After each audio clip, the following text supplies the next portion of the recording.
So the thing I missed the most about Sunday football, and I almost forgot this, is the pregame and halftime show, the guys, like the former players and coaches, the suits. The suits, you guys. And it's like fashion month. It's so beautiful. Okay, so the shirt tie jacket combination, specifically of Michael Strahan, but I'm also gonna, give Howie Long some credit here, or his stylist, whatever. The perfect mixing of textures and patterns. Insert pictures here, of course. Beautiful, beautiful. But let's talk football. Let's recap these games. That's what you guys came here for,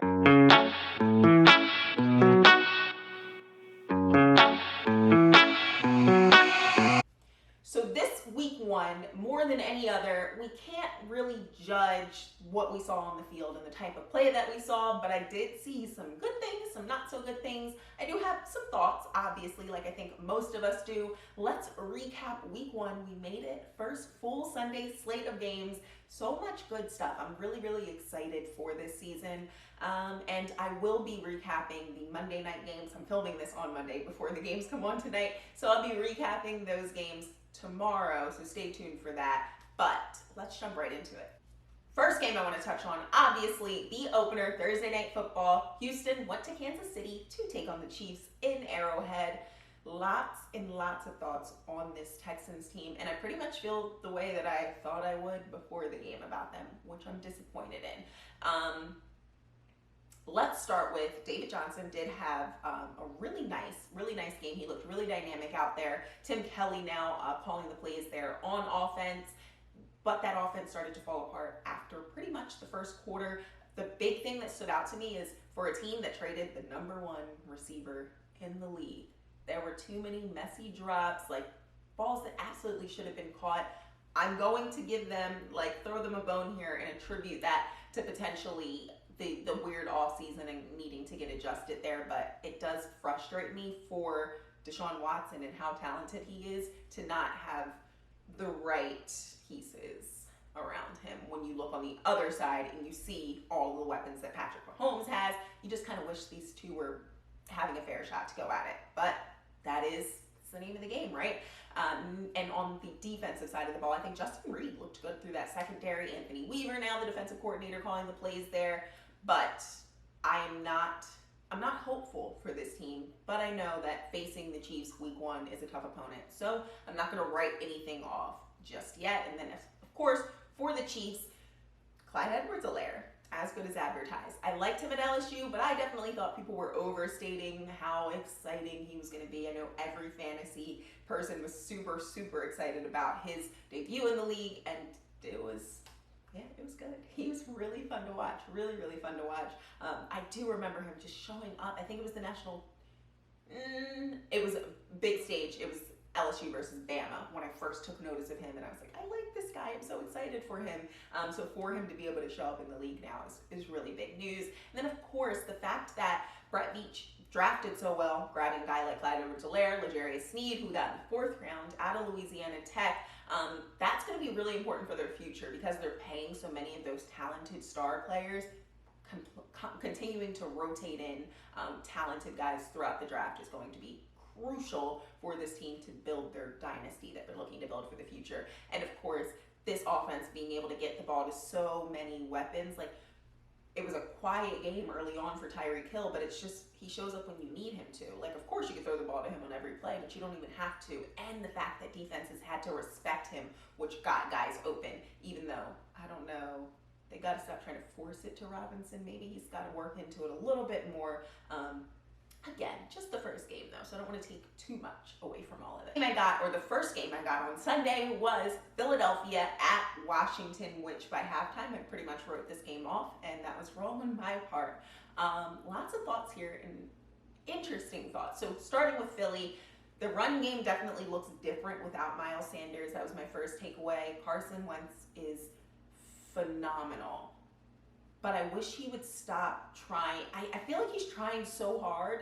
In my mind, I see him as somebody that's trying too hard to stay in the conversation with these highlight reel Mahomes, Watson, Jackson, that he holds onto the ball too long, and it's just it's okay. You can just be good in this moment. You actually don't have to show up as elite on every single play, like just get the job done, especially with that depleted offensive line up against a tough defensive line on the other side. Dallas Goedert played a big role in this offense. I'm not super worried about Philadelphia, again, just 1 week, but I don't know that we're just, a lot of people are writing them as the NFC East champions before the season started, and we definitely cannot do that, obviously. And on the other side of the ball, I am super excited that Dwayne Haskins is getting a solid shot. That defensive line, lights out. So lights out that my concerns at their second and third level are not even really concerns, because if you have a defensive line that's that good, they're just opening up plays for the guys behind them, like for basic mid-round talent. And I say that loosely because if you're in the NFL, you're incredibly talented. But for, not the most talented back end in the league, they can open up plays and make these guys even better. They're making their lives easier. I did not expect that from Washington. I think they're going to pull out a couple games like that and just be able to wreck teams, because that front is so good. And it almost juiced up their offense. Anytime they got the ball turned over to their offense versus the offense receiving it off of a punt, I feel like the offense went out there with more juice and got points on the board because of it and capitalized on those turnovers, which is what you need. So whatever energy your team needs on the sideline to get the job done, and they got that done. Another game that I had my eye on, so Philly at Washington was on the TV, and then I had my laptop set up with New England at Miami. So I was just kind of taking a peek at it. Don't have full takeaways from this game. For Miami, I don't really have much to say. I do want to see Tua on that team, but I want them to wait until he's ready. Again, I told you guys before, I don't have really any expectations for this Dolphins team until 2021. So anything they do, good or bad this year, I'm not putting too much stock in. And then that New England team with Cam Newton, I am both excited and annoyed. It's unfair that this keeps happening, that they can achieve any amount of success, but I absolutely think they can continue their tradition of sustained success under Bill Belichick.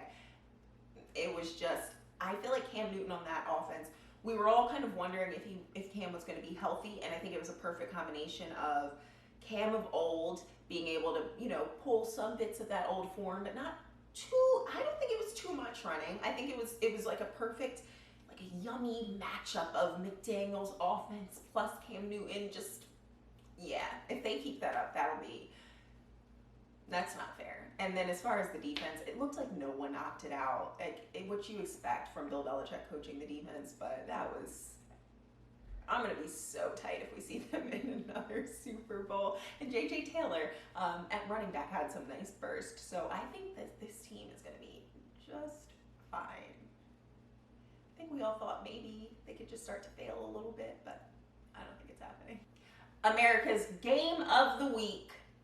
The Tampa Bay Buccaneers at the New Orleans Saints Superdome. Neither of these quarterbacks looked good. So which I think could work out more for New Orleans, because Drew Brees can just steady get the job done. And then he also has guys in Taysom Hill and Jameis Winston if you need to throw him in there. To be able to kind of balance things out later in the season, maybe give them some time off to just rest a little bit if they want to make a playoff run. I'm going to start, though, on the Tampa Bay side of the ball in terms of my evaluations. The offense looked just messy, really messy, just bad throws by Tom. Mike Evans just felt off the whole game. And then, of course, just penalties on both lines with the receivers, just pre-snap penalty. It was messy, really messy. So I'm not going to judge them too hard off of that, but they definitely have some warming up to do, and I think we'll get a better, more true evaluation of them for sure by week 2 or 3. I'm hoping that they pull it together, rein it in. The defense looked really good. Devin White looks like he's going to have himself a breakout season, but I think the story of this team for the time being is just going to be getting the ball to an O.J. Howard, Gronk when need be. Definitely, I think Gronk should just be there for the red zone, and then getting the ball to the running backs and just kind of steadying things out until Tom gets more chemistry with his wide receivers on the other side of the ball in New Orleans. My guy Alvin Kamara is back. I love him so much. first of all, the grill, are we? I love him. So it was so good to see him like back in full form on the field for sure. Deontay Harris, I really fell in love with him 2019 season versus the Niners, and again he showed up versus the Vikings wild card weekend. He is such a fun little chess piece to be thrown in there. The defense looked excellent as well. I just think they have all the pieces in place to fire on all cylinders and keep this thing going and get themselves into the big game. I think they absolutely have the pieces. A couple things to work out. It wasn't the nicest looking game. It was a chippy game too. It was like a college matchup.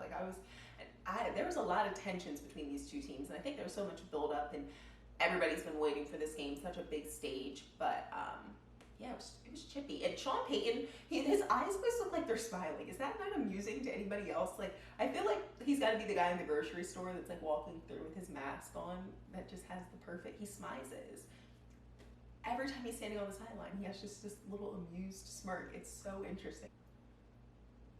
Dallas went to LA to take on the Rams, opening SoFi Stadium. Let's start talking about the Cowboys. Let's start it off with them. So Dak's game day outfit looked great, but it doesn't matter because they lost. Dak is a very good quarterback. That is like my biggest takeaway from this game. Shout out to Dalton Miller on Twitter, who pointed out something really great. Dak holds onto the ball just like as long as he needs to. And I realize that because every time I'm watching this team, I'm like holding my breath, like you're about to take a sack, buddy. And then he gets the ball out in perfect timing. That like his awareness in the pocket is so amazing. His awareness of when he should use his legs and every time he does, he's pretty much successful with it. Like he is extremely cerebral actually. Now that I'm really, really like thinking about that, he's a really, really smart quarterback.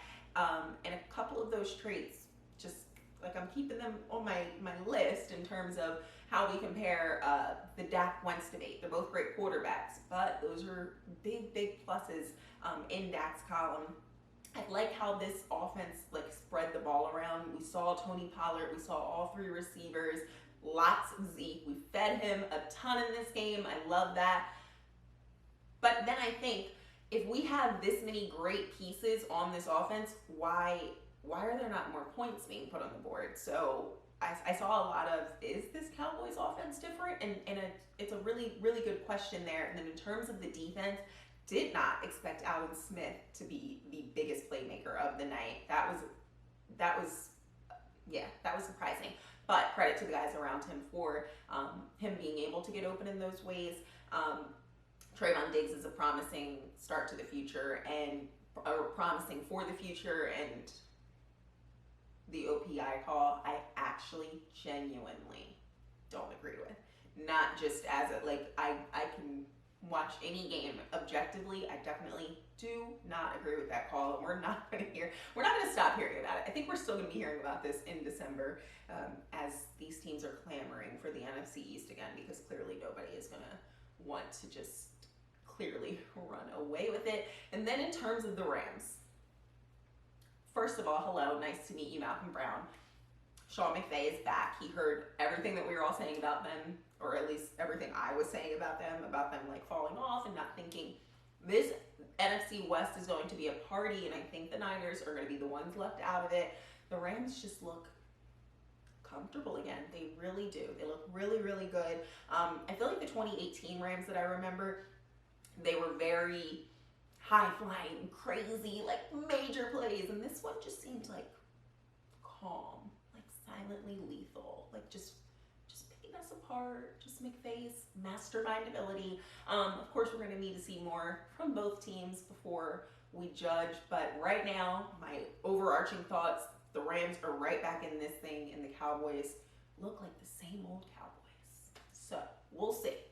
This is just week one. Just week one, but that's my first takeaway. We'll see, obviously, how things start to progress throughout these next coming weeks. So that's it for the Sunday slate. I'm going to post a recap of the 2 Monday games Tuesday or Wednesday. I think I'll film it Tuesday. I'll post it definitely by Wednesday.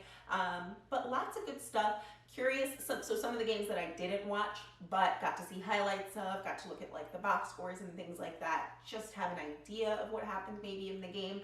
I don't know how I feel about how Vegas can do long term, especially because I didn't have high expectations for this Carolina team, but clearly the Rule experiment is off to a good start there, and I think they'll definitely pick things up through the season, but definitely in seasons to come. So that's looking a little promising there. Arizona.